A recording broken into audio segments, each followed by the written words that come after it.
Welcome to The Explainer. Today we are diving deep into one of the biggest economic showdowns of our time, the US-China trade war. We're going to unpack how it all started, the economic ideas driving it, and what it all actually meant for the real world. All right, let's get into it. So to really wrap our heads around how high the stakes were, our source material gives us this pretty wild hypothetical. Imagine it's 2025, and this whole trade thing just hits a boiling point. The U.S. suddenly imposes a mind-boggling 145% tariff on basically all Chinese goods. We're not talking a little tweak here. This is a full-blown economic broadside designed to send shockwaves across the globe. And China's reaction? Well, it was exactly what you'd expect, swift and sharp. You can see right here in this statement from their finance ministry, they pretty much called it an economic joke. That alone tells you just how bad things had gotten between the world's two biggest economies. So you have to ask, right? How on earth did things get to that point? How does a simple trade disagreement snowball into a 145% tariff, even as a hypothetical? Well, it didn't just pop up out of nowhere. As this timeline makes super clear, this was a slow-motion pileup. It all kicked off in 2018, with both sides trading blows, a classic tit-for-tat. There was a little glimmer of hope in 2020 with the Phase 1 deal, but that fizzled out. Administrations kept the pressure on, and all that history, that's what makes that crazy 2025 scenario we're talking about feel so plausible. Okay, so how could anyone possibly justify such a gigantic tariff hike? Well, in this scenario, the argument centers on a very specific policy idea called reciprocal tariffs.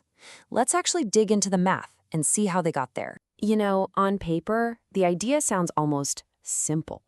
A reciprocal tariff is just a tax that's supposed to do one thing: make the trade deficit between two countries go to zero.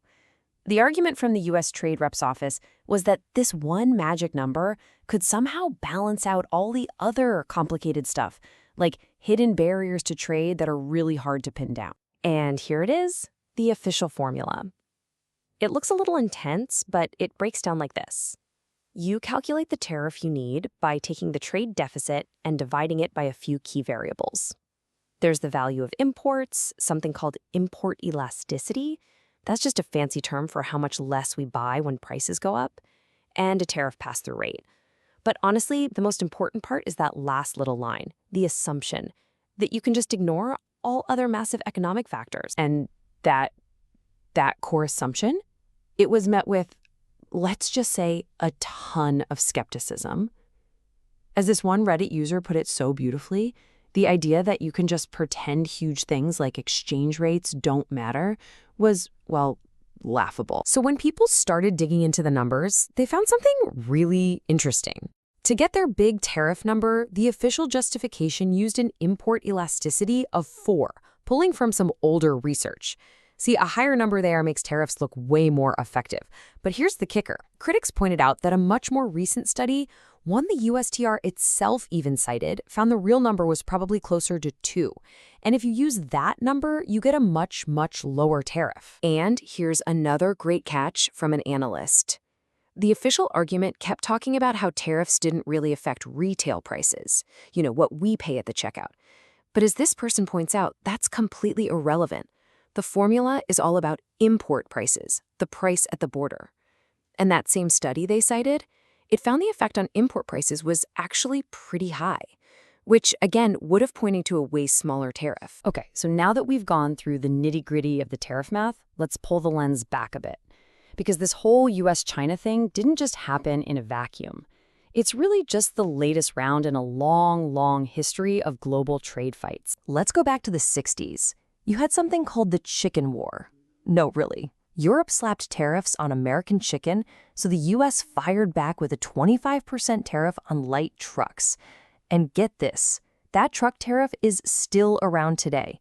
It has totally shaped the American car and truck market for decades. And then in the 90s, we had the Banana Wars.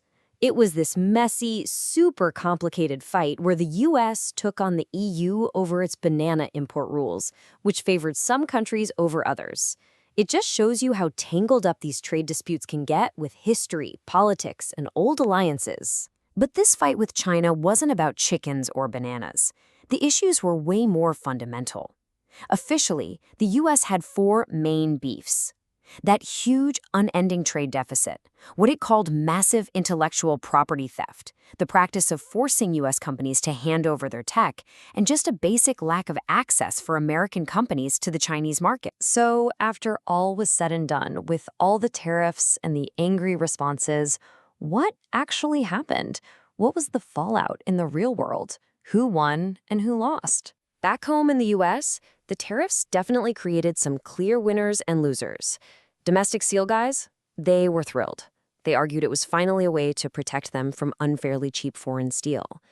But then you had retailers who were basically screaming that this was going to raise prices for everybody. And the farmers, they got absolutely hammered by China's retaliation. One group called it a body blow that wiped out a multi-billion-dollar market overnight. Now, one of the biggest promises of the trade war was bringing back American manufacturing jobs. But when you look at the analyses, the exact opposite seems to have happened. As you can see here, studies from major groups like Moody's and Oxford Economics found that the trade war led to a net loss of hundreds of thousands of U.S. jobs. And the wider economic fallout was just full of these ironies.